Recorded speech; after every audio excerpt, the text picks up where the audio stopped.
सीधे ले चलते हैं आपको उत्तर प्रदेश श्रीवस्ती, जहां पर प्रधानमंत्री नरेंद्र मोदी जनता को संबोधित कर रहे हैं। जिन लोगों की सोच ऐसी है, जो ऐसे ख्यालों को पालते हैं, ऐसे इंडी गठबंधन वाले साथियों, आप कल्पना करिए इन लोगों के इरादे देश को कितने तबाह कर देंगे। कांग्रेस आई तो भ्रष्टाचार पर जो कड़े नियम बने हैं, जो नोटों के पहाड़ पकड़े जा रहे हैं, ये कानून बदलकर भ्रष्टाचारियों को बचाएंगे। सपा राज में डीएम बनाने के लिए रेट कार्ड फिक्स था, डीजीपी बनाने के लिए रेट कार्ड फिक्स था, नौकरी देने के लिए रेट कार्ड फिक्स था, सड़क बने बिना पैसों का भुगतान हो जाता था। अब ये सब बंद हो गया है। अब इस बताइए, जिसका इतना नुकसान होगा वो मोदी को गाली देगा कि नहीं देगा? दिन रात गाली देगा कि नहीं देगा?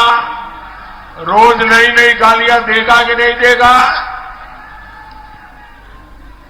मेरे प्यारे भाइयों बहनों, मोदी को ये सारी गालियां मंजूर है। मोदी को अनाप शनाप उनको जो बोलना है सब कुछ मंजूर है। मेरे लिए बोले, मेरे परिवार के लिए बोले, सब कुछ मंजूर है। लेकिन सपा वाले, कांग्रेस वाले, इंडी गठबंधन वाले कान खोल के सुन ले, मोदी को भ्रष्टाचार मंजूर नहीं है, नहीं है, नहीं है।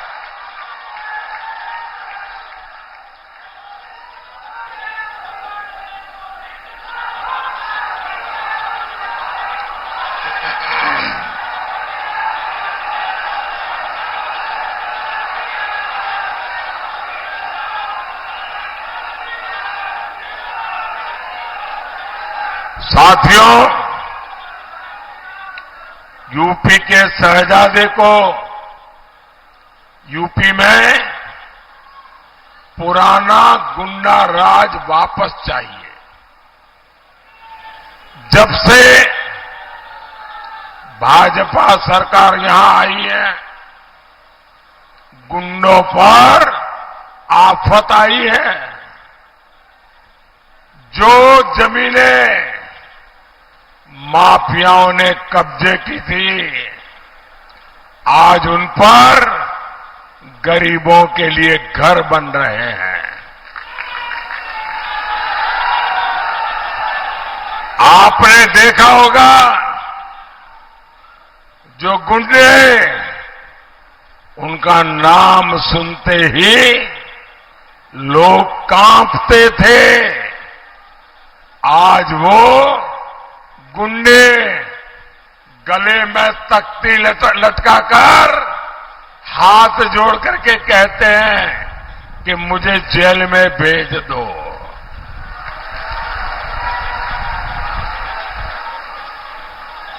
साथियों,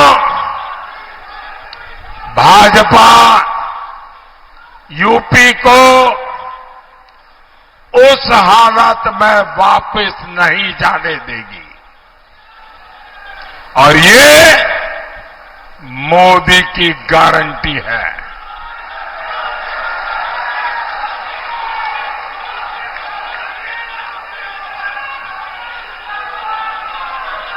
साथियों, इंडी गठबंधन में ऐसी भयंकर बीमारियां हैं, कैंसर से भी बुरी बीमारियां हैं, और ये फैलते फैलते पूरे हिंदुस्तान को तबाह कर दें, इतनी भयंकर बीमारियां ये इंडी अलायंस में है। 3 बीमारियां जिससे देश को सावधान रहना जरूरी है। ये इंडी अलायंस वालों की सबसे बड़ी बीमारी है, ये लोग गौर सांप्रदायिक है। दूसरी गंभीर बीमारी है, ये गौर जातिवादी है। तीसरी बीमारी है, ये गौर परिवारवादी है। और ये तीनों बीमारियां देश के लिए कैंसर से भी ज्यादा विनाशक बन सकती है। ये लोग जनता के बीच जाते हैं, बड़ी बड़ी बातें करते हैं, जनता पूछती है 60 साल में क्या किया, पहले ये तो बताओ। तो ये लोग अपना तुरुफ का इक्का निकालते हैं। इनका एक इक्का है, समाज को बांटो और वोट जिहाद करवाओ। साथियों, इंडी गठबंधन वाले तुष्टीकरण के लिए नई नई स्कीम लेकर आए हैं। इनके कुछ नेता आपकी संपत्ति की जांच करवाने की बात कर रहे हैं। कांग्रेस कहती है संपत्ति पर पहला अधिकार मुसलमानों का है।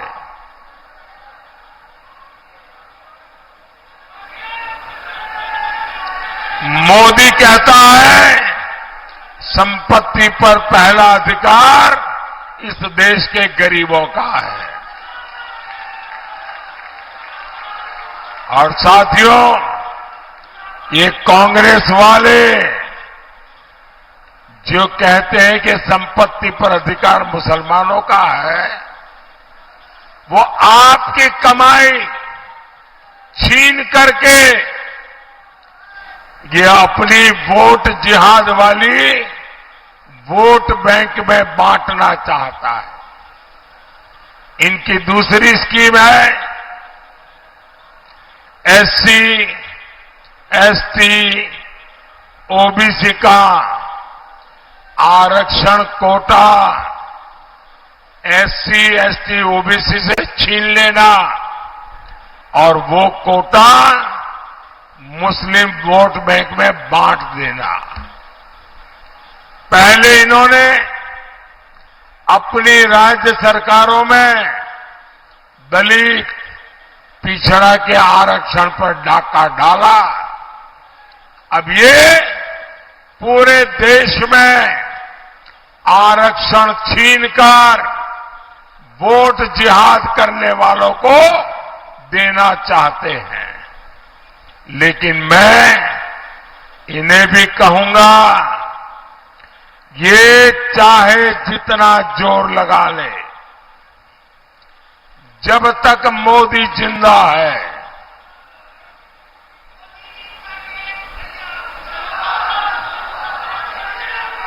जब तक मोदी जिंदा है, गरीब, दलित, पिछड़ों, आदिवासियों का आरक्षण कोई छीन नहीं सकता।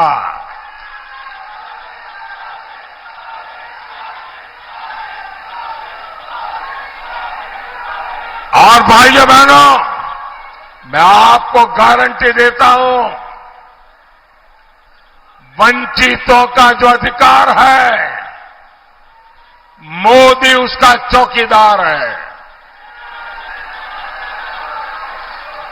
मैं आपको गारंटी देता हूं, आरक्षण छीनने का कर्नाटक मॉडल कभी भी देश में लागू नहीं होने दूंगा। साथियों, हमारा श्रावस्ती इतनी ऐतिहासिक और पौराणिक जगह है जहां पूरे देश से पर्यटक आना चाहते हैं। पहले इतने समय सपा, बसपा, कांग्रेस की सरकारें रही, लेकिन किसी ने श्रावस्ती के विकास के बारे में सोचा क्या? उन्हें न श्रावस्ती के विकास की चिंता थी, न देश की विरासत की फिक्र थी। हमारी सरकार श्रावस्ती को देश के नक्शे पर अलग पहचान देने के लिए काम कर रही है। आज श्रावस्ती को अपना एयरपोर्ट मिला है। श्रावस्ती से देश भर के लिए फ्लाइट चले, हम इस दिशा में काम कर रहे हैं। श्रावस्ती, बलरामपुर, खलीलाबाद रेल परियोजनाओं का भी शिलान्यास हो चुका है। यहां मां पाटेश्वरी विश्वविद्यालय भी तैयार हो रहा है। स्वास्थ्य सेवाओं के लिए मेडिकल कॉलेज भी बनाया जा रहा है। इस क्षेत्र में बाढ़ की इतनी समस्या थी, हर बार हजारों परिवारों का जीवन खतरे में पड़ता था, लेकिन अब सरयू नदी परियोजना से बाढ़ का संकट भी खत्म होगा, किसानों को फायदा होगा। आप जरा बताइए, सपा कांग्रेस के रहते कभी भी ये काम संभव थे क्या?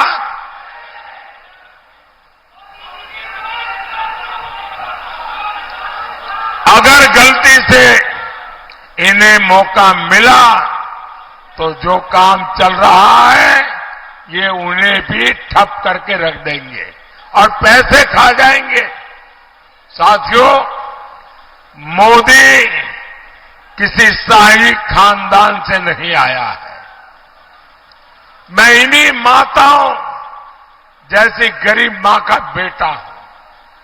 मुझे किसी के लिए कुछ कमाना नहीं है, लेकिन मेरा संकल्प है, मैं अपने देश को इतना मजबूत बनाना चाहता हूं कि परिवारवादी पार्टियां फिर से देश को बदहाल न कर सके। इसके लिए मुझे आपका आशीर्वाद चाहिए।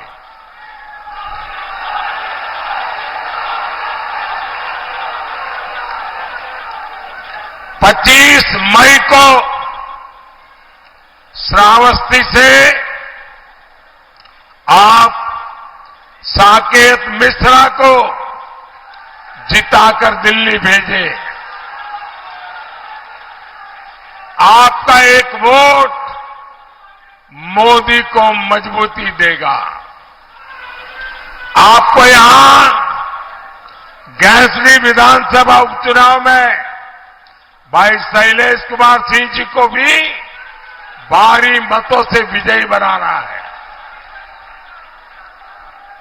मेरा आपको एक और अनुरोध है, श्रावस्ती और पूरे अवध में अपने सभी जानने वालों को कहिएगा, ज्यादा से ज्यादा परिवारों को मिलिएगा, घर घर जाइएगा और कहिएगा मोदी जी आए थे और मोदी जी ने आपको जय श्री राम कहा है। हर परिवार में मोदी का जय श्री राम पहुंचाओगे, घर घर जाओगे। मेरे साथ बोलिए भारत माता की, भारत माता की। बहुत बहुत धन्यवाद।